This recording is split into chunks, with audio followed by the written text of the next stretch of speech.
Pilipinas, magandang araw po sa inyo. Ikinakahiya na po ng mga dilis itong si Franco Mabanta. Siya po yung naaresto na founder at CEO ng fake news peddler na PGMN. Bakit nyo kinakahiya si Franco Mabanta? Kumita nga kayo dyan. Ipinagtanggol kayo niyan. Tingin nyo nga dyan, hero. Diba? DDS yan. Oh, tas pilit nyo nga yung dinidikit kay PBB. Mamaya kikwento ko kasi may personal knowledge ako dyan eh. Personal knowledge ba tawag doon? Nakwento sa akin ng tao na may personal knowledge. O, sige, dito muna tayo. Nabulgar po ang mga litrato na magkasama ang isa ring magnanakaw na si Sara Duterte at itong mangingikil na si Franco Mabanta. I-deny nyo pa. Pilit yung itinatakwil yan. May mga publication na nagsasabi nakakampi nyo yan, supporter nyo yan si Franco Mabanta o yan si Sara Duterte na nahaharap din ngayon sa mabigat na kaso dahil po sa pagnanakaw din. Sa kaban ng bayan, confidential funds. Ninakaw ni Sara Duterte. Uy, ka-coffee, nahusga ka naman kaagad. Hindi ako naghusga. COA mismo nagsabi, may mga notice of disallowances o pinapasauli na nga sa kanila. Kung ginastos nila ng tama yan, kung hindi nila kinuha yan, hindi ipapasauli ng COA yan. Diba? Inutusan na sila ng COA, isauli nyo yan. Ginastos nyo yung pera, winaljas nyo yan. Ka-coffee, nang bintang ka naman. NBI na mismo nagsasabi. Pineke yung mga pirma doon sa liquidation report nila sa confidential funds. Sinasan yung pera? Hindi ba nila ninakaw yan? Sino yung gumawa ng liquidation report na yan? Pirmado ni Sara Duterte. Sino yung magnanakaw? Yung NBI o si Sara? Tapos ngayon, deny kayo kasi may problema na naman ito si Franco Mabanta. Hindi na kayo naawa sa tao, pinagtanggol kayo niya, na mayagpag ang PGMN dahil sa mga dilis, dahil sa mga DDS, ilang videos ang ginawa niyan para siraan ang gobyerno, para siraan ang administrasyon. Ngayon, tinatakwil ninyo. Sino yung mga host nila dyan sa programa nila? Puro mga dilis. Rowena Guanzon, Attorney Oliva, sino pa? CJ Hero, mga dilis, mga DDS, pinakinabangan nyo si Franco Mabanta, ngayon tulungan ninyo. Himayin natin ang issue. Nilabas kasi ni Yusek Claire Castro itong mga litrato. Nakasama po yung mga Duterte ni Franco Mabanta. Pilit nilang i-deny yan. Kesyo daw, ang close daw ni Franco Mabanta ay ang mga Marcoses. Hindi ang mga Duterte. Hindi ako naniniwala sa picture. Yung sa picture lang, wala yan eh. Walang krimen doon sa picture. Paano kung nagpa-picture lang yan, etc. Linawin natin. Okay. Pilit nilang iniuugnay si Franco Mabanta sa mga Marcoses. Kasi in fact, nagpa-party pa daw po. Ganito yung nangyari niyan. Yung tao may personal knowledge sa issue na to. Tumulong itong si Franco Mabanta nung kampanya ni PBBM nung tumakbo yan sa vice-presidente. At nung presidente, tumulong yan. Siyempre may bayad. Kumbaga, hinire ka as an employee. Hinire ka. Naging malapit ka kasi naging empleyado mo, maayos yung empleyado mo, napagkakatiwalaan mo that time, di ba? Pero, hindi yun lagi forever. Kapag ikaw ay nakagawa ka ng kasalanan sa tao, kahit empleyado kita noon, ano yun, kukup-kupin kita habang buhay, ginawan mo na ako ng masama. Gumawa ka na ng kalokohan sa akin. Ang punto ko, yes, at some point during the 2016 elections and the 2022 elections, posibleng close sila. Kung depende sa definition ninyo ng close. O empleyado si Franco Mabanta ni PBBM. But you have to remember, nag-iiba-iba ng circumstances, nag-iiba-iba ng mga sitwasyon. Sa madaling sabi po, naghiwalay po sila. Kung ano man po yung services ay binibigay ni Franco Mabanta kay Pangulong Marcos, terminated, na hinto. Alam ko yung reason kung bakit. Pero out of courtesy doon sa nagkwento sa akin na may personal knowledge, hindi ko na po sasabihin sa inyo. Pero may valid reason kung bakit sila naghiwalay ng landas. Alam nyo yan, for sure may mga teorya kayo kung bakit naghiwalay yan. Now, hindi ko alam, teorya ko na ito ha. Teorya ko na, sarili ko na ha. Kaya siguro, matindi ang bakbak ni Franco Mabanta sa administrasyon ni PBBM ng kanyang PGMN. Nag-gets nyo naman yung kwento ko kanina, nagka-problema, kaya nga sila naghiwalay. So ngayon, feeling ko gumaganti. pansinin mo yung content ng PGMN, puro against the government eh. Mostly against the government. Sabi pa nila, walang suitcases sa amin. Binasa ko kanina sa Salawat PBBM podcast yung sinasabi nila. Sila daw po nabubuhay lang dahil sa kanilang mga merch.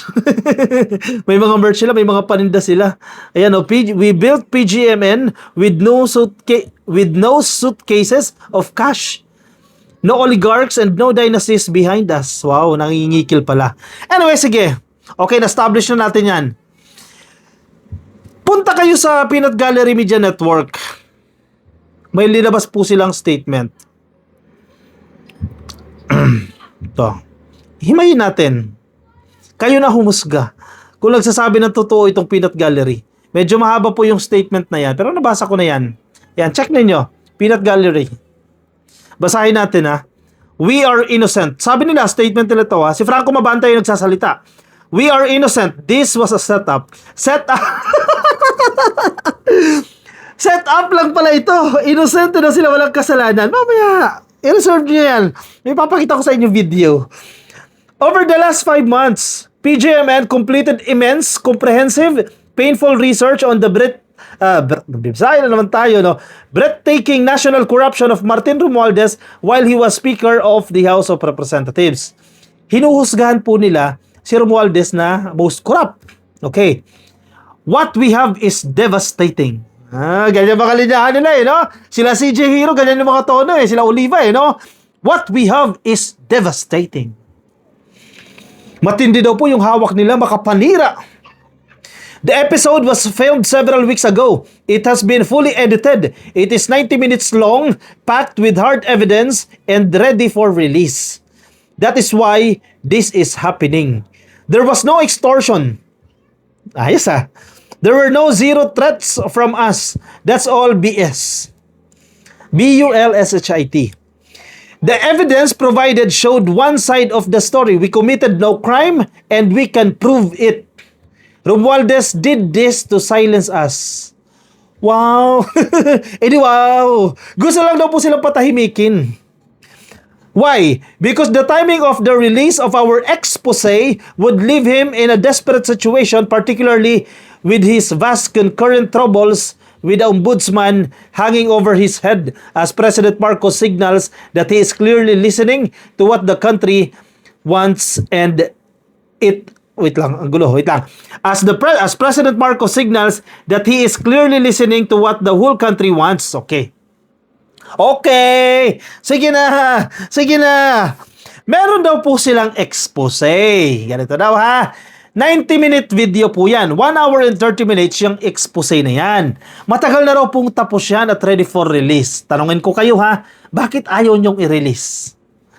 Sige, taga PGMN, sino mga editor dyan? Sino mga writer dyan? Bakit ayaw nyo pang i-release yung video na yan kung magpapahamak pala yan kay Romualdez? May hinihintay kayo. Ang nakarating sa akin, pinadalhan nyo ng teaser. Alam niyo ibig sabihin ng teaser? Pinadala nyo ng teaser si Romualdez. Ito, patikim lang yan kung ano yung ilalabas namin. Doon sa 90-minute documentary o video na yan. Walang pananakot yun Sabi nyo walang pananakot Okay. Malinaw yung first question. Bakit ayaw nyo pa ilabas yan? Kasi kung ang objective talaga ninyo, patunayan ninyo na magdanakaw si Romualdez, ilabas nyo yung video na yan. Bakit hino-hold nyo yung video na yan? Bakit ginagamit nyo yan? Para Mga pangkikil? Hindi raw makapangkikil. Pero ang kwento sa atin, kung magbabayad sila ng initially 350 million pesos, hindi nila ilalabas yung documentary na yan. Na-produce na raw po, nagawa na. Nagkasundo sila, 300 million. Inosente daw sila, wala daw silang krimen. Pero, may hawak kang materyales. Parang lang yan, meron ako ditong litrato. Litrato mo, ikaw pag nilabas ko ito, masisira yung pagkatao mo itong litrato na to. Sige, bigyan mo ko ng 300 million, di ko ilalabas yung litrato na to, hindi ka masisira. Anong tawag mo dun? Hindi ba krimen yun? Hindi ba extortion yun? Inosente ba yun? So ito na, sige, proceed na tayo sa kwento. 4 tranches daw po, hati-hatiin. Nagkasundo sila sa 300 billion, from 350 down to 300 billion. Apat na bigay, 4 tranches. First bigay, 75 billion, next 75, another 75, another 75, a total of 300 billion. So itong si Franco Mabanta, ayaw niya siya na siyang tumanggap mismo. So pinadala niya yan sa isang pwesto. Isang lugar ng kanyang mga tao na naaresto din po. At ito yung video. Yung conversation nila, ipaparinig ko sa inyo. Yung conversation nila ng NBI agent at ni Franco Mabanta. Tapos ngayon nyo sabihin na inosente kayo. Ngayon nyo sabihin na set up lang ito. Ngayon nyo sabihin na wala kayong pananakot, na hindi kayo nangingikil, na wala kayong alam dito na ito ay frame up, etc. At hindi nyo sinubukang kikilan itong tao na ito. Pakinggan ninyo, ha? O, ipaliwanag nyo to ngayon. Bakit hindi nyo to pinaliwanag? Hindi po siya kaibigan. Bakit hindi nyo pinaliwanag to sa sa PGMN? Labas yung si CJ Hero, ipaliwanag niya to. Hello, sir. For context lang, for context. Itong video na to, ang kausap mismo ni Franco Mabanta, you can recognize his voice, ay ang NBI agent na nag-deliver ng pera. Okay? Si Franco Mabanta mismo ang kausap niya. Hello, sir. Hello, sir. Hello. Hello, sir. Apo. Hello, sir. Malapit na kami, sir. Dito sa, ano na kami? Siguro mga Sir, tatawagan ka na siya, sir? Si Jimmy? Si Jimmy, Ano bang, ano naman yun, sir? Tao pa naman yun. Paano namin siya, paano ko ba papakilala? yung guy lang, naka-face mask. Siya lang yung isa kong kasama na naka-face mask. Medyo na flash. You just drop off the bag there. It's very, very easy. Tapos sa driveway. Paano, sir? Bigay mo lang. They're my trusted people. Sa Paunchi, sir? Or paano ba? Ha? Idadala sa sakyan nila? Paano, sir? Sir? So yung tao ko, bro, nandiyan lang. His name is Jimmy. Dalawang tao na naka-face mask. So you can just see him. Pag nandiyan, just say Jimmy, and then he'll receive the bags. Bali, Very simple. ilan sila, sir? Dalawa, pero kaya na yung tatlo. Dalawa. Okay po. Kasi ano to, sir? Tatlong maleta. Kaya yung bali. Kaya na yun, don't worry about it. Tapos anong suot, sir, na damit? Alam mo lang kung natatlo yan. Okay. Anong suot na damit, sir? Naka-jacket parehas. Jacket, sige, sir. Basta yung naka-face mask. Okay, sir. Sige, sir. So, tatawag ako, sir, kay Jimmy, no? Pagdating. Tama, sir? Ano yun? Sorry. Tatawagan ko si Jimmy pagdating namin. Si Jimmy, yes, correct. Okay, That's sir. right. Okay, sir. Sige, sir. Thank you, sir. Okay, see you. Okay, bye-bye. Okay, sir. Isa-isay natin. Yan ba yung inosente? Sige, mga dilis na tanga. Ipaliwanag nyo. Yan ba yung inosente? Na wala siyang kinalaman dito sa extortion na to, na absuelto ako dyan, ito i-frame up? Siya yung nagbibigay ng instruction kung paano ilalagay yung salapi. Yung hawak na 75 million. Siya nag-uutos doon sa instruction. Akala niya Representative de Romualdez, yun pala NBI agent na. Naka-face mask, ilagay doon, ibigay doon. Una, dalawa. Mabigat yung maleta, 3. Don't worry about that. Naks. Yun ba ang inosente? May ebidensya, may video. Yun ba ang inosente? Anyari? Lulukuhin nyo na naman ang taong bayan? Sabihin nyo frame up yan, ginigipit kayo ni Romualdez, unang-unang pa lang absuel, na kayo dihado na kayo Kung hawak nyo yung ebidensya, yung 90-minute video na yan, bakit ang tagal nyo pang ilabas yan? Bakit hinintay nyo pa na dumating sa sitwasyon na yan? That's the first one. Ba't di nyo pa nilabas? Ngayon, nahuli na si Franco Mabanta, pagkakataon nyo na yan para makaganti kay Romualdez, ilabas ninyo yung video. Naghihintay pa kayo ng areglo, ng bayad. Diba? Tanga lang Isa pa to tanga, si Rowena Guanzon. Yung abogadong tanga, si Rowena Guanzon, dati pong commissioner ng COMELEC. Sabi niya, kala ko naka-freeze ang pera ni Atari-Aria ni Martin Luther King. Paano nakapaglabas ng 75 million na nakamali-maleta? Literal na mali-maletang pera talaga, ha? Ano yun? Coins only? Bobo. Deserve mo yung ganyang word. Pasensya na ako kailangan ko na talaga magsalitaan ng ganyan kasi deserve nila yan Pakita ko sa inyo yung litrato. Hindi niya alam na hindi totoong pera yun. Ang tanga talaga ni Rowena Gonzo, no? Yung pera na yun, peke. Meron doon totoo, more or less 100,000 o 50,000 lang, kumbaga nasa ibabaw lang. Yung 75 million na yun, hindi yung totoong pera. Ginagamit lang yan sa operasyon ng NBI at ng pulisya. Yung mga totoo lang dyan, nasa bungad, nasa unahan lang yan, yung chine-check.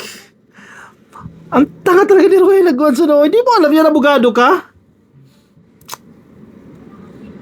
Diba? Tika, may nahanap ako eh. Doon pa lang sa litrato ng ano na yun. Sa litrato ng salapi, halata hindi totoong 1,000 peso bill. Wait lang ha. Tapos, i-issuehin na naman ito ni Gonzo C. Romualdez. Paano daw nakapaglabas ng ganyang malibaletang pera?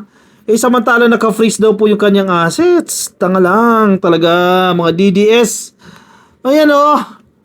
Mukha bang totoo yan? Mukha bang totoo yan? Tingnan nyo yung kulay niyan. Hindi ka pa ba nakahawak ng 1,000? Kung ano yung tunay na kulay ng 1,000? Dami lang po yung mga yan. Hindi yan totoo. Hindi nyo ba alam yun? Hindi ka ba nanonood ng pelikula? Di ba sa pelikula? Mga kidnap for ransom cases. Hindi totoong pera yun. Ay, naku, ewan ko sa inyo. Magsama-sama kayo, mga tanga kayo. Sige, komento ang inyong opinion, reaction dyan sa comment section para mabasa ng iba natin mga ka-coffee. Mga nasa Facebook, please like and follow YouTube, subscribe, TikTok, subscribe. I'll see you in my next video. Bye-bye.